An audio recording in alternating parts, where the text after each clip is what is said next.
Dahil sa patuloy na banta ng climate change at mga kalamidad, isang panukalang batas ang isinusulong sa Senado para tukuyin ang mga lugar na delikado sa pagbaha, pagtaas ng tubig sa dagat at iba pang sakuna. Layunin nitong ipagbawal ang pagtatayo ng mga bahay o gusali sa mga no-build zones. Si Troy Gomez sa report. Tuwing bumabayo ang malalakas na bagyo, tuwing lumilindol o bumabaha, ang tanong na marami, bakit may mga bahay pa rin sa mga delikadong lugar?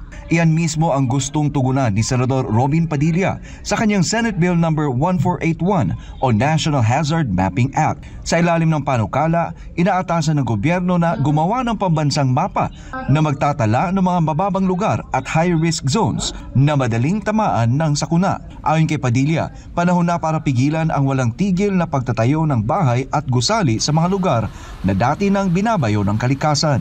Sa panukalang batas ni Padilla, inaatasan ang DNR, NAMRIA, DILG, DOST, Climate Change Commission at NDRRMC na gumawa ng National Disaster Map, isang komprehensibong mapa na tutukoy sa mga lugar na delikado sa pagbaha, pagguho ng lupa, storm surge at lindol.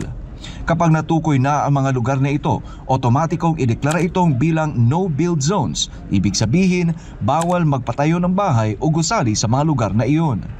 Dagdag pa ni Padilla, mas mura at mas ligtas ang pag-iwas sa sakuna kaysa pag-ayos pagkatapos ng trahedya. Nakasaad din sa panukala na maglulunsad ang Philippine Information Agency at DILG ng malawakang information campaign gamit ang lokal na wika upang ipaalam sa mga residente kung nasaan ang mga delikadong lugar.